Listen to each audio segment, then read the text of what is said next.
Okay, so what we're going to cover in the securities class is really a lot different from everything that we've done up to this point with the basic and basic and advanced trading.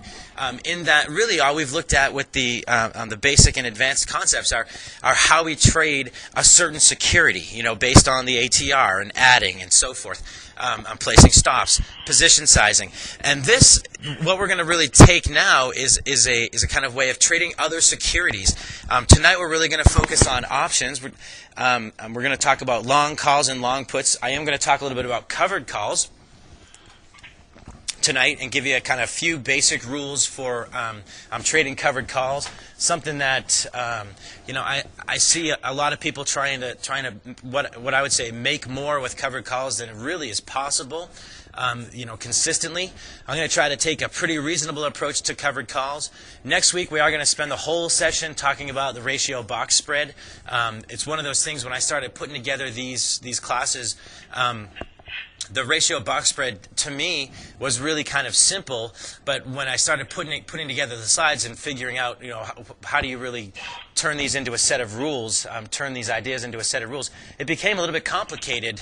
So it really ultimately does take a 2-hour session to really go over ratio box spreads, but they're really worth knowing and really worth learning, especially if you're in a retirement account. I have 2 of those trades on right now in my account.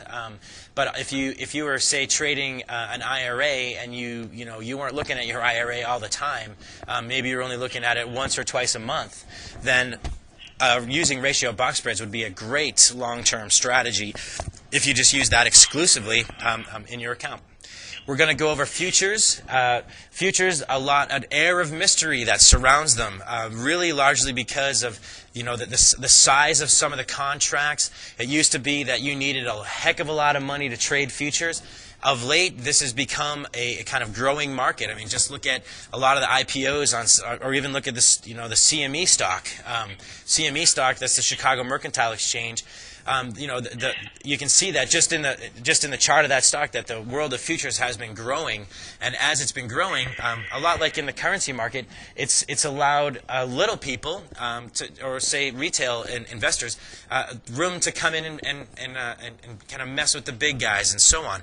And this has all been enabled through the kind of creation of mini-sized contracts that you don't have to trade $1 million account in order to trade the S&P futures anymore.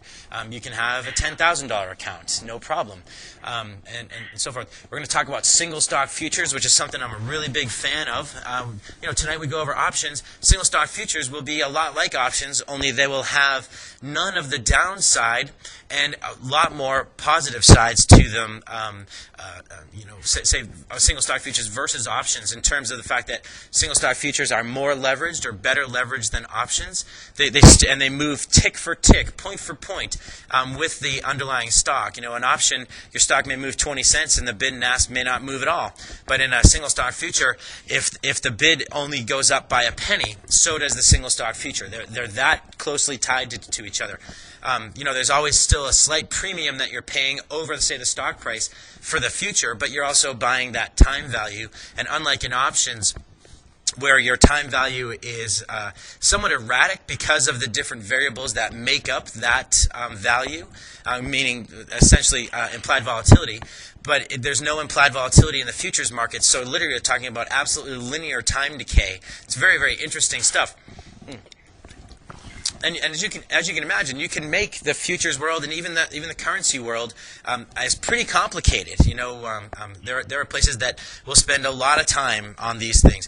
But I feel really comfortable that you could at least get a start in trading these markets in just a couple of hours, because at this point now you really have this foundation that we've worked on and really stressed so many times with respect to these basic trading rules and so forth, and we're still building on them in the advanced class. But once you kind of take that foundation, and all you're doing is just kind of putting a little bit of a different little twist on them, and the little changes that you need to make in order to trade a future versus an equity are very, very easy to grasp.